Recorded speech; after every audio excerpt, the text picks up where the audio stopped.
Hello student.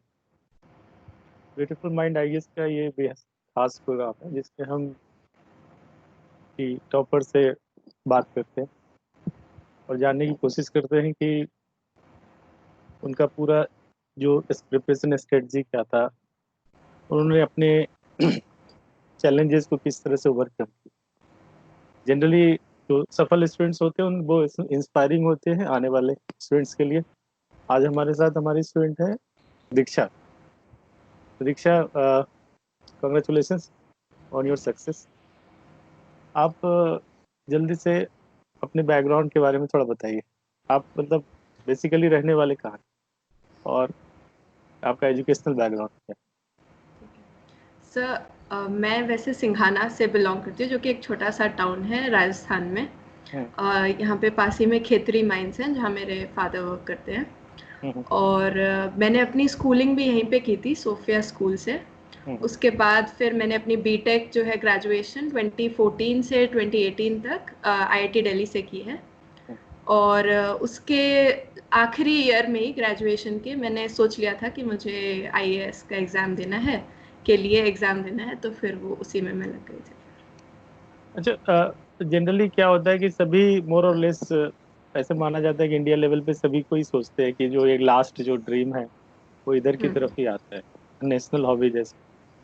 खैर हम्म, उसकी कोई बात, आपका जो स्पेसिफिक जो मोटिवेशन जो बनना शुरू हुआ, ये कब से शुरू हुआ? कई लोग सोचते हैं कि हम बचपन से ही इसके बारे में कुछ सोचते थे, फिर फैमिली का एनवायरनमेंट ऐसा था, या कुछ ऐसे जीवन में कुछ ऐसा हुआ जिसके कारण से मैंने सोचना भी। आप स्पेसिफिकली बताइए कि आपके साथ ऐसा क्या था, कब आपने इसके बारे में सीरियसली सोचना शुरू सर, सही कह रहे हैं आप। ऐसा होता था बचपन में, थोड़ा सा सोचते थे कि हाँ ये एक अच्छी जॉब दिखती थी, पेरेंट्स भी बताते थे, ग्रैंड पेरेंट्स भी। किया? और थोड़ा सा मुझे इंटरेस्ट था चीज़ों को जानने का, तो मैं हमेशा से जानती रहती थी चीज़ें।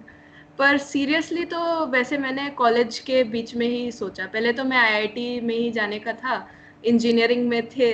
लेकिन वहाँ पे फिर मैंने थोड़ा एक्सप्लोर किया कि ऑप्शंस क्या होते हैं क्या नहीं होते। और फिर मुझे थोड़ा सा इंडिया के बारे में भी और थोड़ा मैंने जाना, थोड़ा अवेयरनेस मेरी और बढ़ती गई। तो मुझे लगा कि ठीक है, कुछ अच्छा करने का कहाँ मौका सबसे ज़्यादा मिलेगा। तो मुझे सभी पहले से भी कहते थे, फिर थोड़ा और मैंने जाना, तो फिर मुझे ये जॉब काफ़ी इंटरेस्टिंग लगी। तो फिर मैं फिर पूरी तरह से यहीं पे मैं कई सक्सेसफुल स्टूडेंट से बातें करता रहा हूँ, तो उसमें भी एक जनरल इंटरव्यू में भी ऐसा पूछा था, आप आईएएस क्यों बनना चाहते? तो मैं देश की सेवा करना चाहता हूँ। ये तो जनरल बातें सभी बोलते हैं। हम्म। पर्सनली मतलब मैं थोड़ा सा और यहाँ पर रुक के पूछना चाहता हूँ कि ऐसा क्या था, जैसे पेरेंट्स पे इंस्पिरेशन था या कुछ क्या था ऐसा जिसने आपने, कई लोग होते हैं कि मैं इंजीनियरिंग के फील्ड में ही जाना चाहता हूँ या कुछ और, तो आपका क्या मानने की आप आपकी कम्युनिटी से या पेरेंट्स से कहाँ से मोटिवेशन है इस चीज़? सर, बिल्कुल पेरेंट्स से, और स्कूल में भी कुछ एक दो हमारे यहाँ पे जैसे डीसी आए थे, वो हम्म। काफ़ी इंस्पायरिंग थे। और फिर उसके बाद भी मैंने, हमारे सीनियर्स भी कॉलेज में थे जिनको सुना, जिनके बारे में तो अच्छा लगा जान के कि काफ़ी उनको काम करने में अच्छा लगता है, जब ये वो लोग काम से सेटिस्फैक्शन मिलता है। हम्म। फिर सर, ऐसा कुछ एक मोमेंट नहीं था जब मैंने रियलाइज़ किया हाँ बस ये करना है।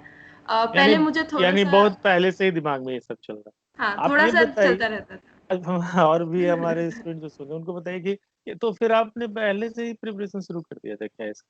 मतलब जैसे होता है ना, कई लोग स्कूलों से ही अवेयर हो जाते हैं।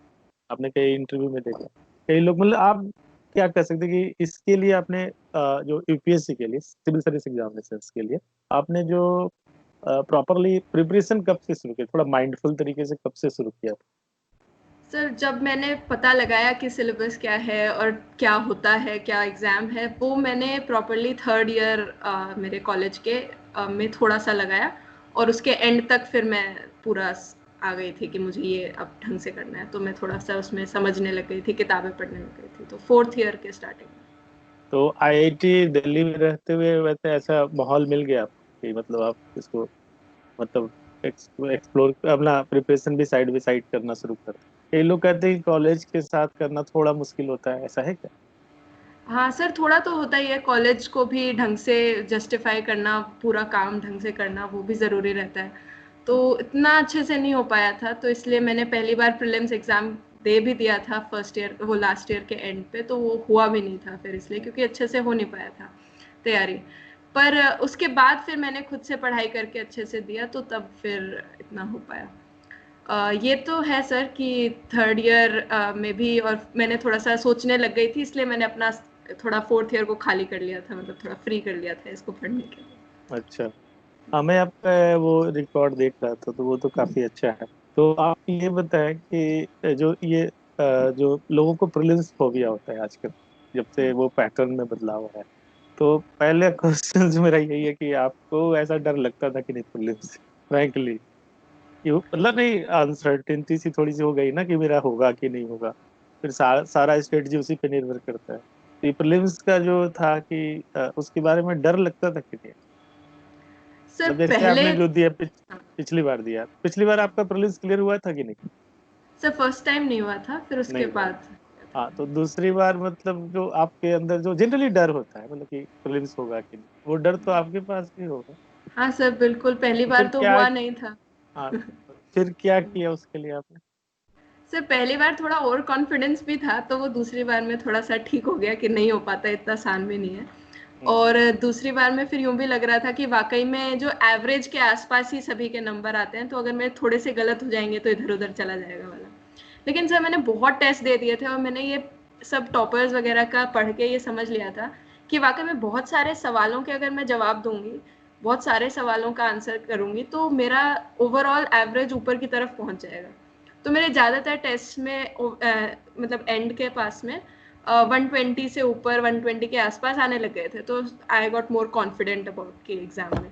पर फिर भी प्रीलिम्स देने के बाद भी मुझे एक बार तो डर लगा था, अरे शायद अटक ना गया हो। कहीं रहना। अच्छा, ये जो प्रीलिम्स का जैसे मैं प्रीलिम्स पे इसलिए रुक के पूछ रहा हूँ कि बहुत सारे ऐसे लोग हैं ना, तो प्रीलिम्स के लेकर बहुत स्केर्ड रहते हैं, वो डरे रहते हैं कि दैट अल्टीमेटली, मैंने कई लोगों को देखा है कि जो प्रीलिम्स के लेवल पे रुक गए और फिर उनके अंदर फिर एक डर सा ही पैदा हो जाता है। तो अब थोड़ा सा तो हो ही गया कि मतलब प्रीलिम्स में जैसे लगता है कि थोड़ा सा लक फैक्टर जैसा काम कर जाता है, आपको गेस भी करना पड़ रहा है कई जगह, कई लोग बात करते हैं, ठीक है। तो जो मेंस की प्रिपरेशन आपने जो है पुलिस से पहले की थी, या मतलब वो तो सभी करते ही है, मतलब सीरियसली कब से शुरू किया था जो, जिससे कि दूसरे स्टूडेंट भी समझ पाए कैसे करना चाहिए? बताइए मेंस का प्रिपरेशन। जैसे जीएस की बात कर रहा हूँ मैं, जीएस के लिए सीरियसली जैसे होता है ना कि मेंस का सिलेबस पहले किया और फिर बाद में कुछ समय के बाद प्रीलिम्स ओरिएंटेड ज्यादा होते चले गए, फिर बाद में प्रीलिम्स के बाद फिर मेंस ओरिएंटेड हो गए, एक ये स्ट्रेटजी होता है कई कॉमन स्ट्रेटजी। आपका स्पेसिफिकली क्या था सर जीएस के थोड़ा लिए? तो ऐसा ही स्ट्रैटेजी था, पर लेकिन मैंने क्या किया, शुरू में थोड़ा ऑप्शनल और साथ में प्रीलिम्स का पढ़ रही थी, हम्म। क्योंकि ज़्यादा काफ़ी सब्जेक्ट तो मेल भी खाई जाते हैं, जैसे मॉडर्न हिस्ट्री हुआ, अपना पॉलिटी वगैरह हुआ, तो ये सब मैंने पहले पढ़े। हम्म। थोड़ा स्ट्रैटेजाइज पहले से कर लिया था कि मेरे पास टाइम पूरा रहेगा कि नहीं रहेगा।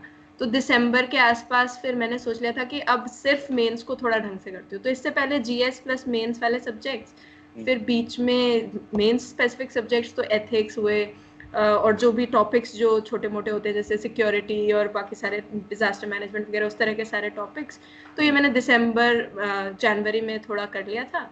हम्म। ऑप्शनल साथ में चल ही रहा था, फरवरी में मैंने इसको ख़त्म करने की जैसे तैसे कोशिश की, और प्रीलिम्स का उसके बाद सिर्फ प्रीलिम्स का पढ़ा मार्च से लेके, तो ये थोड़ा प्लान करके चल। ठीक है। अच्छा, ऑप्शनल के बारे में एक दो क्वेश्चंस मैं पूछूंगा। जैसे आपने साइकोलॉजी ऑप्शनल लिया, तो ये आपके मन में, ये जनरली लोगों को होता है कि कौन सा ऑप्शनल है ना, कि एंथ्रो ले लें, सोशियोलॉजी, ज्योग्राफी ले लें, इंजीनियरिंग के लिए, इंजीनियर्स के लिए तो काफी चॉइसेस है। तो आपने कैसे इसको जीरो इन किया कि मुझे साइकोलॉजी ले? तो यही सवाल मुझसे इंटरव्यू में भी पूछा गया था, तो मैंने हम्म। वहां भी जो मेरे को पहली चीज दिमाग में आई वही बोली थी कि मैंने ना ये कुछ टीवी शोज पहले देखे थे, पहले बहुत पहले, तो हम्म। उसमें मुझे काफी इंटरेस्ट जगा था। हम्म। और उसके बाद फिर मैंने कॉलेज में भी एक दो ह्यूमैनिटीज के कोर्स किए थे, तो उसमें मुझे साइकोलॉजी का थोड़ा लगा था। तो हम्म। मुझे तब समझ में आया कि इसके अंदर होता क्या है, मतलब इसमें क्या चीजें कवर होती है। और सर जैसे मैंने पहले भी कहा कि थोड़ा मुझे क्यूरियोसिटी रहती थी कि क्या चीज़ है, क्यों है। तो इसमें काफ़ी बड़े क्वेश्चंस और काफ़ी इंपॉर्टेंट क्वेश्चन जो हैं, हम सबसे रिलेटेड ही जो होते हैं वो हम्म। डील होते हैं अपने। हम्म। इंसान ऐसा क्यों सोचता है, ऐसे क्यों हम एक्ट कर जाते हैं कभी। तो इसलिए मुझे इसमें इंटरेस्ट आया, तो मैंने सोचा ये ले लूँ। इसमें कुछ वो नहीं था कि मार्क्स का है या क्या, मैंने सोचा था कि कुछ किसी के आ जाते हैं तो मैं भी मेहनत करूंगी तो आ ही जाएंगे, ओके, लेकिन मतलब इंटरेस्ट। कॉलेज के जो एक्सपीरियंस या कुछ अपने कॉमन एक्सपीरियंस हुआ उसके आधार पर आपने डिसीजन लिया और ये कि मार्क्स की क्या बात है, जब परफॉर्मेंस होगा तो मार्क्स आएगी, शायद यही स्ट्रेटजी रहा हो, है ना। मैं समझ गया, क्योंकि ये एक बहुत बड़ा क्वेश्चन होता है कि ट्रेंड में चल रहा है बहुत सब्जेक्ट ले ले, या जो मेरा इंटरेस्ट है वो सब्जेक्ट ले ले। स्टूडेंट्स हमसे सबसे पूछते हैं तो कि क्या होना चाहिए। तो जो सफल होते हैं उनका अपना एक जो एक्सप्रेशन होता है व्यू का, वो भी मायने रखता है। इसलिए मैं आपसे पूछ रहा हूँ कि एक टीचर के नजरिए से तो अलग है, लेकिन आप कैसे, आपने इसको जीरो इन कैसे किया, क्योंकि एक बहुत बड़ा डायलेमा हो जाता है कि मैं ये लूँ या ये लूँ कई लोगों के लिए। हाँ सर। एनीवे, फिर आपने उसके लिए लगभग कितना समय दिया तैयार करने? मैंने तो आपके पेपर इवैल्यूएट्स किए हैं, सारे रिमार्क्स दिए हैं, मैंने देखा है। तो लगभग कितना समय लगा आपको तैयार करने में इसको, या कब से लगभग, जब से शुरू किया तब से ऑप्शनल पढ़ना शुरू किया, या बाद में ऑप्शनल पढ़ना शुरू किया? सर तो फोर्थ ईयर में मैंने थोड़ी सी पहले भी थोड़ी कोचिंग ली थी क्लास में ना हम्म, सर से। पर उसके बाद फिर मेरा थोड़ा छूट ही गया था पढ़ाई इसकी। फिर खुद से मैंने बुक्स वगैरह पे किया तो मेरा ये 2-3 बार कवर हो ही गया था सब्जेक्ट। तो अच्छा। इस बार फिर मैंने सारी एनसीईआरटीज और बुक्स और सारे नोट्स वगैरह सब कुछ इकट्ठे करके फिर पूरा मेन से पहले एक बार प्रीलिम से पहले एक बार कर लिया था, फिर मेन से पहले रिवीजन ही मोस्टली रिवीजन, बचा था। यानी मेंस से पहले इसको पूरा कर लिया। अच्छा, जो है अपने लेवल पे कई लोग पूछते हैं कि आंसर राइटिंग का क्या रहा, मतलब आंसर राइटिंग आप शुरू से करते थे कि बाद में शुरू किया ये, सर मुझे चाहे वो जीएस हाँ हो या ऑप्शनल हो, उसके बारे में जनरल आप बता दीजिए। सर, तो शुरू में तो लगता था कि लिख देंगे, पर जब जब समझ आया धीरे धीरे तो डर लगने लगा। तो बीच में मुझे डर था कि लिख पाऊंगी कि नहीं, इसलिए मैंने दिसंबर जनवरी इसमें कुछ मेंस टेस्ट सीरीज ज्वाइन कर ली थी। एक तो आपके साथ ही साइकोलॉजी की थी, और एक मैंने और कर ली थी बस टेस्ट सीरीज। तो मैंने उन्हीं के थ्रू आंसर राइटिंग प्रैक्टिस एक बार की थी प्रीलिम से पहले। हम्म, फरवरी तक वो थोड़ी सी चली थी, और हम्म, फिर मोस्टली मेंस के बाद की थी। तो means के बाद। आंसर राइटिंग मैंने कुछ वैसे नहीं डेली वाला किया, लेकिन एक बार मेरे को समझ आ गया था कि कैसे करना है प्रीलिम्स से पहले। तो मैं मेंस के बाद उस हिसाब से अपने आंसर्स और नोट्स को समझ बना सकी। तो वो मैंने फिर बाद में आंसर्स में। अच्छा, ये बताइए कि बहुत सारे लोग सेल्फ स्टडी जो करते हैं उसमें एक रहता है कि कितना देर तक पढ़ा जाए, कितना एफर्ट्स लगाया जाए, क्योंकि इट इज कंपटीशन। तो आप जितना भी कर लो तो लगता है कि और कर ले और कर ले, टेम्पटेशन तो होता है। तो ऑन एन एवरेज आप बताओ, और फ्रैंकली, क्योंकि कई लोगों को सुना है कि मैंने बहुत ज्यादा पढ़ाई की, कई लोग कहते हैं बहुत कम किया। तो आप ऑन एन एवरेज आप जो फ्रैंकली कह सकते हैं कि आपने लगभग एवरेजली कितना पढ़ाई किया डेली, जिससे कि लोग भी थोड़ा समझ पाए ना कर सर वैसे तो घंटे तो वही सब कहते हैं कि गिन नहीं पाते, ऑल्दो सके। मेरे दिमाग में तो यही चलता था मोस्टली। पर हम्म, कुछ घंटे यहाँ वहाँ निकल जाते हैं अपने दिनचर्या के काम करने में। बाकी मैं थोड़ा सा एंटरटेनमेंट रखती थी, कुछ ना कुछ एक्सरसाइज या हॉबीज वगैरह में। हम्म, तो 8-10 घंटे हो जाते होंगे, बट मुझे आइडिया नहीं रहता। बस दिमाग में ये था कि इतना काम मुझे करना है इतने दिनों में। किसी दिन ज्यादा लगा लिए, किसी दिन कम लगा लिए, किसी दिन सुबह ज्यादा हो गया, किसी दिन शाम को ज्यादा हो गया, लेकिन दिन का और कुछ दिनों का टारगेट वो रखना और उसको फॉलो थ्रू करना जरूरी था, नहीं तो फिर मिस होता जाता। अच्छा, मतलब इस तरीके से आपने किया कि लगभग 8 घंटे का एवरेज जाता हो, है ना। हाँ, इतना आप इसी आदत। यही कहना चाह रहे हैं कि 8 घंटे से ज्यादा है, कभी दस 8 या 8 घंटे से भी हो ज्यादा गए, भी कभी हो ही जाता। हाँ ज्यादा ही होते होंगे एवरेज। हाँ ठीक है। अच्छा, प्रॉपर जब एक चीज और है, टाइम मैनेजमेंट का इशू जो है होता है स्टूडेंट को बहुत ज्यादा, जैसे खास करके जब फोर्थ ईयर में हो कॉलेज में, उस समय कॉलेज के साथ तालमेल बिठाना, या फिर जब जब आप ऐसे ही फ्री होते आते हैं तैयारी करते हैं, तो लगता है कितना टाइम जीएस को दे, कितना ऑप्शनल को दे, कितना एथिक्स को दे, कितना ऐसे को दे। तो ये टाइम का आपके पास होता कि क्या, मतलब इसमें जो है कितना कितना दिया जाए, इसका जजमेंट आपने कैसे सर वही थोड़े टाइम में धीरे धीरे जजमेंट होने लगा। तो एग्जाम को देख के कि कौन सा ज़्यादा पूछते हैं, कौन सा पार्ट कम पूछते हैं, किसमें मेरे पास थोड़ी सी प्रोफिशिएंसी है, किसमें नहीं है, वो सब एडजस्ट करके फिर मैंने अपने प्लान को इस हिसाब से कर लिया किया? कि मान लो कि कुछ जो बेसिक सब्जेक्ट्स हैं जिसको मुझे शुरू में करना है वो मैंने अच्छे से फिर कर लिए, उन पे ज़्यादा टाइम दे दिया। हम्म, कुछ जो मुझे क्लियर है उन पे कम टाइम दे दिया। तो इस हिसाब से मैंने दिन को भी डिवाइड कर लिया कि मान लो एक चंक तो हो गया जिसमें मैं बेसिक पढ़ूंगी, जैसे मॉडर्न हिस्ट्री हुआ, और हम्म, एक हाफ हो गया जिसमें करंट अफेयर्स और ये सब, जिसमें थोड़ा रिफ्रेशिंग भी हो जाए और कुछ नई चीज़ें भी आ जाएं जैसे स्कीम्स वगैरह ये सब भी। तो ऐसे दिन को डिवाइड करके उस हिसाब से पढ़ लेती थी। अच्छा, कभी कभी करंट अफेयर्स में लोग बोलते हैं कि इतना पढ़ना है, इतना डेटा है, इतनी चीजें होती है, तो कभी कभी ओवरवेलमिंग लगता है कि मतलब क्या छोड़े क्या पढ़े, है ना। उसको ऑर्गन या लोगों को ये भी डर होता है कि याद रहेगा भी कि नहीं, इतनी सारी चीजें में पढ़े जा रहे हो पढ़े जा रहे हो। तो रिवीजन जैसी चीजों का होता है कि रिवीजन कब शुरू करें, इसको किस तरीके, तो इसमें जो है आपने कैसे मैनेज किया करंट अफेयर्स को? मैं थोड़ा स्पेसिफिकली पूछ रहा हूँ, आपको बता। करंट सर अफेयर्स जैसी चीजें तो बहुत ही ज्यादा लोगों के लिए टैक्सिंग हो जाती है, मतलब हाँ, वो तो काफी नेवर डेवलपमेंट होते हैं। एंडिंग ही हो हाँ, जाता है। तो उसको सर फिर मैंने फिर ना ऐसे स्पेसिफाई कर लिया कि मुझे पता है सब कुछ तो मैं नहीं पढ़ सकती हूँ, तो मैंने सोच लिया कि मैं एक न्यूज़पेपर रिलीजियसली फॉलो करूंगी। उसके नोट्स चाहे तो बना लूँ या फिर कुछ इंपॉर्टेंट लगे तो नोट कर लूँ, वैसे तो वो सब कवर होता रहता है धीरे धीरे, पर एक न्यूज़पेपर हो गया, एक कोई करंट अफेयर्स का सोर्स हो गया किसी भी कोचिंग का। तो यूजुअली वैसे विजन आईएएस वालों की वो पीटी वगैरह आती हैं, वो उससे मैं थोड़ा करंट्स कवर कर लेती थी। और बाकी टेस्ट सीरीज में जो कवर हो जाता था, तो बस स्पेसिफाई कर लिया कि इतना ही करना है, तो इसमें रह जाओ तो ठीक है सर, इसके अलावा तो जितना भी पढ़ो कम ही है। कमी, बिल्कुल सही है। अच्छा, बीच बीच में ऐसा होता है कि आप पढ़ते जा रहे हो, कई बार आपका अचानक से होता है कि मोटिवेशन डाउन हो गया, एक लंबा प्रिपरेशन जब करना होता है तो, है ना। तो फिर वो कौन सी चीजें होती है जो फिर आपको वापस ले आता है? जैसे होता है ना कि कई लोगों ने कहा कि अब तो मेरा, मैंने कई देखा है कि आईआईटी मद्रास के या कई स्टूडेंट रहे वो, अच्छा वो भी बोलते थे कि अब मेरा गया मोमेंटम, मैं बिल्कुल मैं, अब लगता है कि मुझसे होगा ही नहीं ऐसे, क्योंकि इतना ज्यादा होने लगा। हालांकि दे आर इंटेलिजेंट, लेकिन बीच बीच में ऐसे उन्होंने रिपोर्ट किया। तो ये इसको कैसे मैनेज करते हैं? जैसे एंग्जाइटी है, अनसर्टिनिटी भी है इसमें जुड़ा हुआ, कि लाखों लोग दे रहे हैं, इसमें क्या होगा कैसे होगा, तो अपने को कैसे मोटिवेट रखा है, यानी सेल्फ मोटिवेटेड कैसे?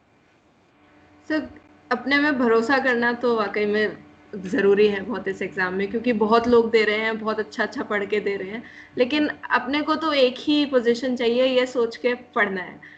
और अगर कभी डिमोटिवेटेड फील होता है तो अपने फैमिली से, फ्रेंड्स से, इन लोगों से बात करके वो लोग थोड़ा सा अपलिफ्ट कर देते हैं। थोड़ी देर टाइम ऑफ ले लो, कोई नहीं, वो तो एक बार आपका टाइम वैसे भी पढ़ाई में नहीं लग रहा, तो थोड़ा टाइम ऑफ लेके ठीक रहता है, क्योंकि उसके बाद आप वापस से रेजुविनेट हो जाते हैं पढ़ने के लिए।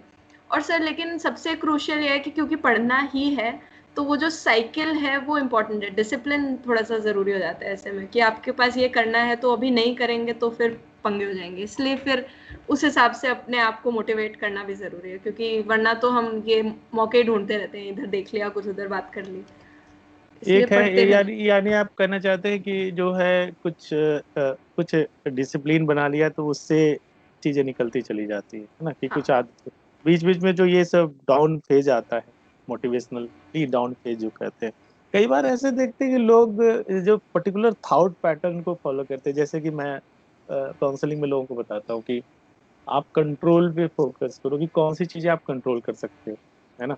तो आप जैसे, मैं जीएस में ये चीज कर सकता हूँ, या इस तरह की चीजों को जो आपके कंट्रोल में है, उसको अगर आप फोकस में लाओगे तो आपको थोड़ा सा वो स्ट्रेस कम होने लगेगा।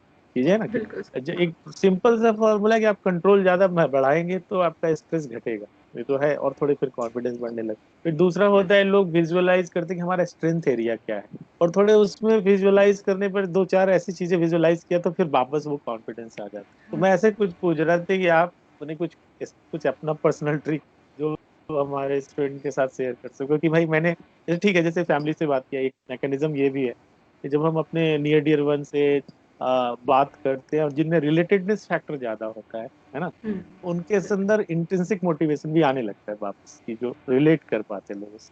तो उसी तरीके से और भी कुछ ऐसी चीजें जो होता है ना कि एक स्पेशल, इस तरीके से मैंने फोकस किया तो वापस आ जाती, या इस तरीके से सोचा तो मैंने वो एंग्जाइटी थोड़ी घट जाती। मैं हाँ स्पेसिफिकली सर, ये तो सुनना था। ये सर आपने बहुत सही पॉइंट कहा था कि क्या जैसे पूरे सिलेबस को या पूरे एग्जाम को फिर पार्ट्स में सोच के देखते हैं हम्म, कि यार इसका जैसे मान लो सोसाइटी वाला एरिया है, ये अच्छा हो जाएगा, मुझे पता है कि मेरा ये वाला पार्ट अच्छा हो जाएगा, इसमें थोड़ा सा वर्क चाहिए, तो उसको मैं फोकस कर लेती हूँ तो हो जाएगा, ऐसा वाला सोच के पढ़ने लग जाते हैं वापस। और अगर पूरे एग्जाम को देखें तो वो काफी ओवरवेलमिंग हो जाता है, जैसे कि आप कह रहे हैं कि बहुत सिलेबस हो जाता है, ऐसे सोचने में लगता है कि ये तो हो नहीं पाएगा। बट अगर थोड़ा थोड़ा करते जाओ और फिर से वो बिल्डअप भी होता जाता है, अच्छा चलो ये भी कर लिया है, ये भी कर लिया है, इसलिए कम से कम इतना आता है, इतना आता है, ऐसे पूरा चंक्स में सोचने पे थोड़ा आसान हो जाता है काम, तो नहीं तो आपसे फिर वाकई। हाँ। और जैसे एक इंटरव्यू का कैसा एक्सपीरियंस रहा था जब आपने सर इंटरव्यू दिया? तो पहले से बहुत कुछ सोच के गए थे कि ये होगा ये होगा, फिर जब आप वहां पर इंटरव्यू दिए, दोनों में मतलब आपका एक्सपीरियंस कैसा रहा इंटरव्यू? सर आपका वो एक टिप मुझे याद रह गया था कि वो एक टिरेनी ऑफ शुड्स होता है, हम्म। तो वो मुझे दिमाग में था कि यार मुझे कुछ एक्सपेक्ट नहीं करना है, जैसा भी होगा देखी जाएगी, जो पूछेंगे वो उसी समय का है, जो है वो मैं कुछ प्रेडिक्ट नहीं कर सकती हूँ, मैं कुछ कर नहीं सकती हूँ। ऑल्दो मैंने अपना डीएफ पे प्रिपेयर करने की पूरी कोशिश की थी, मैं पहले थोड़ा सा ओवरवेलम हो गई थी क्योंकि मेरा थोड़ा जल्दी था इंटरव्यू और मेरे को एक्सपीरियंस भी नहीं है, तो इसलिए मैं फिर थोड़ा ओवरवेलम हो गई थी, लेकिन फिर मैंने सोचा कि चलो उसी मोमेंट में देखेंगे। वहां पे गई तो उन्होंने मुझसे साइकोलॉजी पे ही मोस्टली पूछे हैं सवाल, तो वो थोड़ा मेरा कंफर्ट एरिया था, तो मैं उस पर थोड़ा बात कर सकी उनसे। ऑल्दो ऊपर नीचे तो बिल्कुल हो ही जाता है इंटरव्यू में, पर लेकिन हमें वही सोचना है कि चलो हो रहा है, जैसा भी हो रहा है आगे फोकस करो, हो गया सो हो गया। कई लोग रेडीमेड आंसर बनाते हैं कि अगर ये पूछा जाए तो ये बताऊंगा, ये पूछा जाए तो ये। वहां पर जाने के बाद ऐसा लगता है कि रेडीमेड आंसर आता भी है बाहर। वो तो बहुत ही स्पॉन्टेनियसली जो चीजें होती आने लगती है ना।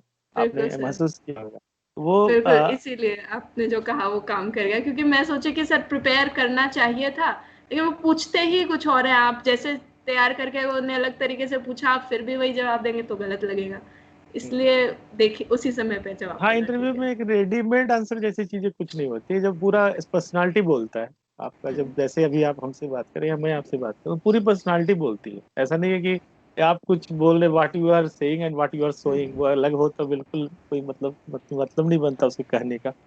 एनीवे, यानी कुछ मिला के इंटरव्यू वाले में लोग स्केर्ड रहते हैं। तो आपके थ्रू मैं ये लोगों को बताना चाहता हूँ कि ऐसा डरने जैसा तो कुछ नहीं था ना। ऐसा तो नहीं हॉरिबल एक्सपीरियंस ऐसा हो गया?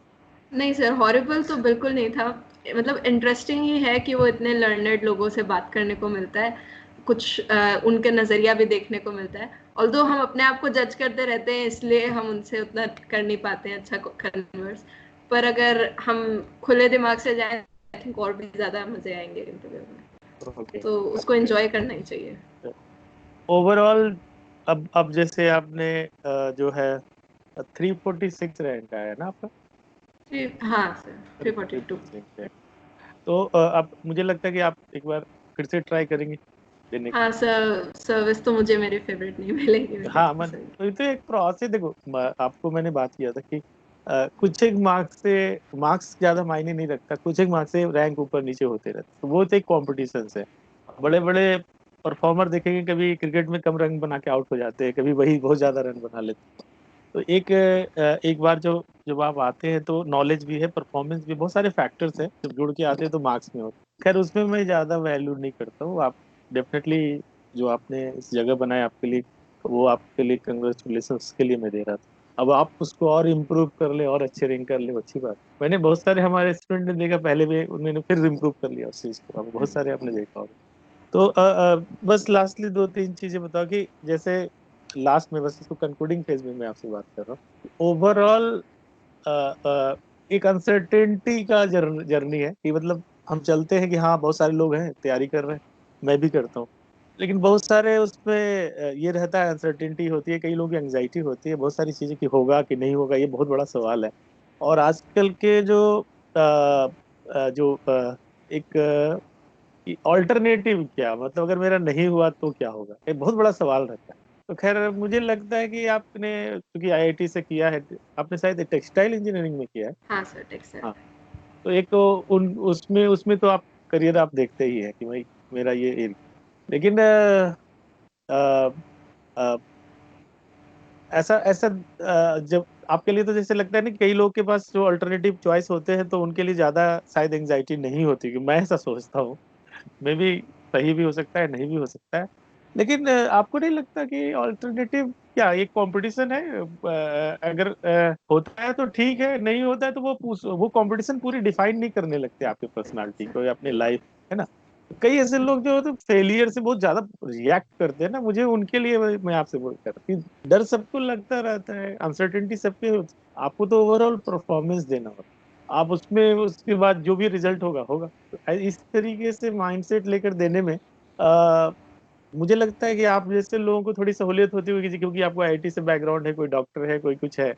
जो नॉन टेक्निकल वाले लोग हैं उनके लिए थोड़ा ये रहता है सवाल कि मेरा क्या होगा, है ना। ये हमने तो सारा कुछ इसी पे दाव पे लगा दिया है। तो आप बस बेसिकली एक कमेंट कर दो ऐसे पर्सनली कि आप क्या सोचते हो कि ऐसे कोई ऑल्टरनेटिव चीजें रहने से कॉन्फिडेंस बनाए रखने में मदद मिलती है। आप क्या सोचते सर वैसे तो मुझे वो बैटमैन मूवी का वो फ्रेज याद रहता था कि अगर वो अगर रस्सी बंधी रहती है तो डर नहीं रहता मन में, तो वो जंप नहीं हो पाता। तो हो। मुझे लगता है कि अगर कई बार तो शायद ये डिसइंसेंटिव भी ठीक ही है हम्म। कि अगर कुछ और ऑप्शन नहीं है तो अब इसमें पूरी जान मार देते हैं। तो हम्म। एक वो वाला फैक्टर भी रहता है कॉन्फिडेंस रखने के लिए और एफर्ट मारने के लिए। हम्म। लेकिन आई सपोज सर मैंने ऐसा प्लान किया था पहले भी कि अगर 2-3 बार में नहीं होता है तो फिर मैं कुछ और ऑप्शंस एक्सप्लोर करने लगूंगी, हम्म। क्योंकि फिर मैं इसमें भी इतना हो गया है और अब कुछ ज़रूरत तो होगी फिर उसके आगे, मतलब क्योंकि एग्जाम हमें डिफाइन नहीं करता, मैं कुछ और करके भी बढ़िया करना चाहूंगी आगे जाके, तो इसमें लगे नहीं रहना चाहती फिर मैं पूरे टाइम। अब ये ये जो एग्जाम, मैं वही बात कर रहा कि एक एग्जाम ही आपको कैसे डिफाइन कर सकता है, तो आप इतना ज्यादा जीवन मरण का प्रश्न क्यों बना देते हैं आपको एक वैसे लेना चाहिए। तो एक बहुत हेल्दी तरीके से लेना चाहिए। ठीक है। दीक्षा, आपने हमसे बात की, बहुत बहुत धन्यवाद आपका। थैंक यू सो मच मैंने सर। मुझे कुछ बेसिक बेसिक सवाल जो है ना, जो कॉमन हमारे स्टूडेंट्स हैं या जो फेलो स्टूडेंट्स हैं वो पूछना चाहते हैं, या उनको लगता है कि एक स्क्रिप्टेड आंसर ना कोई बोले, तो मैं आपको इसलिए फॉर्मल आपसे बात किए जा रहा था सर कि एक आपको। चीज हम्म। और मैं बताना चाहूंगी जो मैंने नोटिस की है बहुत सारे लोगों में और जो मुझे लगता है इम्पोर्टेंट है। सर एक सेल्फ अवेयरनेस वाला फैक्टर, जैसे अपन जानते हैं कि साइकोलॉजी में रहता है कि अपने आप को जानना, सेल्फ हम्म। एफिकेसी जो होती है वो बहुत हम्म। इंपॉर्टेंट है इसमें एग्जाम में भी और मतलब इन जनरल भी। तो हम्म। कि एग्जाम की नीड्स क्या है, हम कहाँ स्टैंड करते हैं, वो हम टेस्ट के थ्रू जान लेते हैं, अपने आप को जान लेते हैं कि हमारा कौन सी चीज़ अच्छी है। तो वो बहुत ज़रूरी मुझे लगती है। बहुत लोग उस पर मिस कर जाते हैं, वो सोचते हैं नहीं कर लेंगे, हम मेहनत करेंगे तो हो जाएगा। लेकिन जो इम्पोर्टेंट है वो अपने आप को पहचानो और एग्जाम के हिसाब से पहचानो। वो कई बार लोग डिनायल में ना जिए और थोड़ा सा चाहे जानना कि क्या है सही और क्या नहीं है, कितना हो पाएगा नहीं हो पाएगा, अच्छा, और आप जहां नहीं हो पाएगा वहां एफर्ट डाले पूरा। शायद आप ये कहना चाहते हैं कि as far as knowledge and preparation is concern, level of preparation is concern, तो आप एक कुछ उसको ऑब्जेक्टिव तरीके से जानो, डायग्नोस्टिक तरीके से, ठीक है, हाँ आपकी कमियां क्या है यार। और एक दूसरा हो सकता है कि आपके जो साइकोलॉजिकल प्रिपरेशन में क्या हाँ सर बिल्कुल। ज्यादा इसको लाइफ एंड डेथ बना रहे हो, तो वो आपका एटीट्यूडनल प्रॉब्लम। वो आपके प्रिपरेशन का अपनी जगह चीज है कि वो कंटेंट और टेक्स्ट और जो नॉलेज है वो अलग चीज है। और एक एटीट्यूडनल चीजें भी बहुत मायने रखता है, जैसे कि कंसिस्टेंसी, होप। आप ऑप्टिमिज्म एक एटीट्यूड ही तो है। जब आप चीजों यस। को अनसर्टेन है तो पॉजिटिव चीजों में फोकस रखते हैं, एक ऑप्टिमिज्म एक एटीट्यूड है। तो वो भी एक आप अपने को जाने कि हम अनड्यूली निगेटिव कहाँ हो रहे हैं, मतलब बेमतलब का निगेटिव हुए जा रहे हैं और सोचते हैं कि मैं पॉजिटिव चीज अचीव कर लूंगा। तो परफॉर्मेंस में तो बिल्कुल साफ है ना कि जब आप निगेटिव इमोशन से अप्रोच करेंगे तो निगेटिव फैकल्टी एक्टिवेट होती है। और आपने बिल्कुल सर। बायोलॉजी में भी देखा है कि उसका पूरा लेटरलाइजेशन ऑफ ब्रेन है, कि आप पूरी ब्लड केमिस्ट्री और ब्रेन केमिस्ट्री बदल जाती है जब आप निगेटिव मोटिवेशन से वर्क करते हैं। तो बिल्कुल सर। दोनों एस्पेक्ट पे शायद आप ये बताना चाहते हैं कि आपको अपने आप को जाने, मतलब अपनी तैयारी को जानो और अपने आप को, इच्छाओं को जानो, अपने, हाँ वही ना, वही सब हाँ सर कि इंटरेस्ट को जानो। हाँ। हाँ इंटरेस्ट को जानो, अपनी तैयारी को जानो, ताकि ऑब्जेक्टिवली काम कर सको, नेगेटिव इमोशंस में ना डेल्व करो कि हाँ ये नहीं होगा, होगा नहीं होगा। जो ऑब्जेक्टिव फैक्ट है वो बाहर है, उस पर थोड़ा सा ध्यान देने की जरूरत है। तो अब जो आगे का इरादा है वो कौन से सर्विसेज टारगेट कर रहे हैं, आप अच्छा रैंक आ जाइए करके आप ऐसे दिमाग में लेके चलो। सर वैसे मुझे मोस्टली आईएएस का ही है। फॉरेन अच्छा। सर्विस भी मुझे काफ़ी अट्रैक्ट करती है, तो वो दोनों मेरी मतलब फर्स्ट सेकंड प्रेफरेंस रहेंगी। हम्म। सर अगर पुलिस में भी मुझे मिलेगा तो मुझे इतना वो नहीं है, मुझे अच्छा ही लगेगा वहाँ भी सर्व करने में। पर सर बाकी जो होगा वो तो देखा देखा जाएगा, सही जाएगा। सही, बिल्कुल बिल्कुल ठीक। बहुत बहुत धन्यवाद, आपने बहुत अच्छे से सब चीज़ों को, बेसिक चीज़ों का जवाब दे दिया। आई होप कि जो हमें देख रहे हैं हमारे यूट्यूब चैनल के थ्रू, उनको ये काफ़ी थोड़ा इंस्पायर करे और अपने रियलिस्टिक फ्रेम में रख के प्रिपेयर करने में हेल्प करेगा। Thank you Dikshit, thank you. Thank you so much sir.